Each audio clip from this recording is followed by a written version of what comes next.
Good afternoon, everyone. Thank you for being here. Thank you for allowing me the honor to come and say some words about Jorge.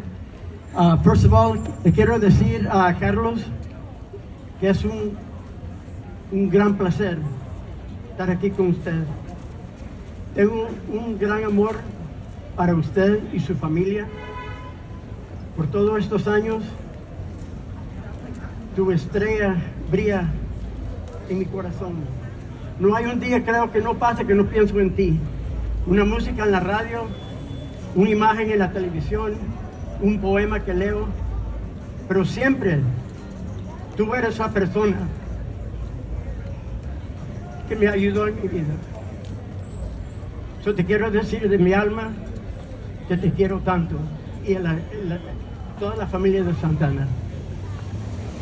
I had to say that to him to let him know how much I care and love him and the Santana family and what a great influence they have been in my life.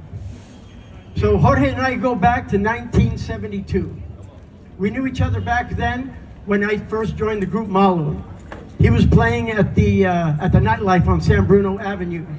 And a friend of mine used to take me down there because he wanted me to hear these cats playing.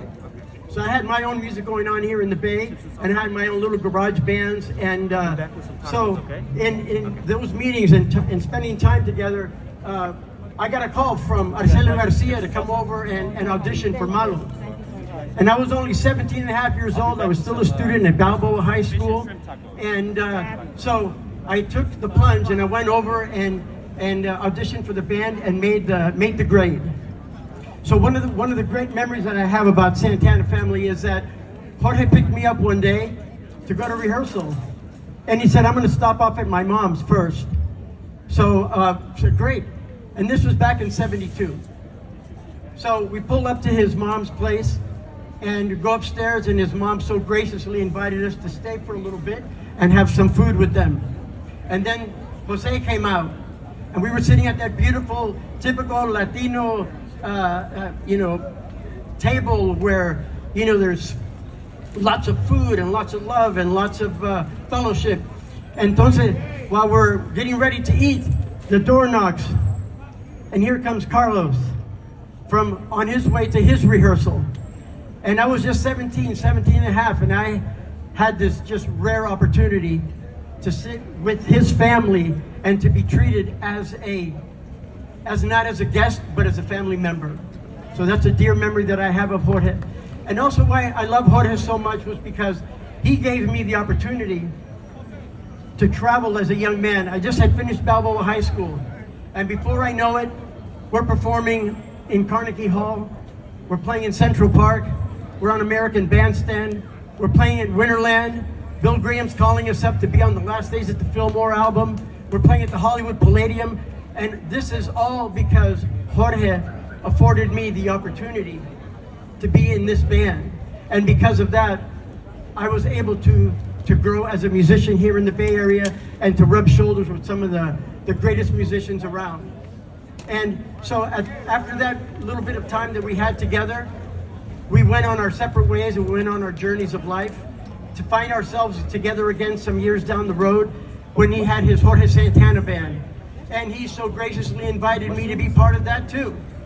So there we were together again, playing music, traveling here and there, and we did that for a little bit. And then we went our separate ways again. We were fathers, we were raising our children, we were supplying for our families, and eventually we came full circle. For the last 3 years, 18, 19, 20, pre-pandemic, we formed a band called Momotombo SF. And in this band, we called it Momotombo SF with former members of Malo and Santana, because we had guys like Bill Ortiz and David Morgan that had played with Carlos for many years. And we had also players that played with Malo for many years. So we had this wonderful group of musicians, and we always invited Jorge to come and play with us. And he said, "Well, I'm in the middle of doing some projects myself, but if I have time, I'll come by." And I said, "Look at Jorge, I just want you to know that you are part of the band. Whether you come or whether you don't come, you are part of the Momotombo SF family." So I said, "You can come in the middle of the set. You can come into rehearsal with 10 minutes to spare." But that wasn't him. Whenever we played, Jorge was the first one there, the first one at the gig, wherever it was, and he was just a real wonderful individual to have on our team, because he brought so much to what we were doing, the talent and the ability he had to run music so that everybody would participate. So we did that, and so we spent the last 2.5 years together. It was an amazing journey, and he would come we were playing one show at the Empress Theater, and he was pacing back and forth backstage with his guitar in his hand, waiting for us to call him up.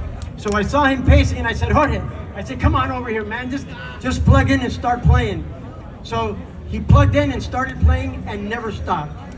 For every show that we did, for the rest of the time before he was taken from us, Jorge played with Momotombo SF at every show, and we always honored him by having him as our special guest. So Jorge was a wonderful human being, wonderful musician, and I just want to say that other than all of that, one of our greatest conversations that we had is when we exchanged photos of our children and of our grandchildren, and we came to realize that the most important thing in our lives are our kids and our grandkids. And when Jorge took out his phone with all of his pictures, he was so proud to show me little Franklin. He was just like a beam of light. He loved that child so much. And he was so proud when he talked about his daughter Misha, and when he talked about Anthony. There was just nothing in the world that was more important to him. So we shared those moments together, not just about music, but also about the love of family. And that seems to be what's being echoed here today, the love of family. So I'd like to finish just reading a quick little passage from a book that brought me peace and tranquility and while I was having hard times in my life. So it's very short, and I like to share it and dedicate it to Jorge. And it's almost like a letter that I'm writing him, because he exemplifies all of these traits of being a good human being and living a good life. It's written by a gentleman by the name of Joshua Loth Liebman in 1938, who was a great philosopher and psychiatrist pre-World War II. And even at that point in time, humanity was going through dire situations. And it goes like this. I often feel that death is not the enemy of life, but its friend. For it is the knowledge that our years are limited which makes them so precious. It is the truth that time is but lent to us which makes us at our best.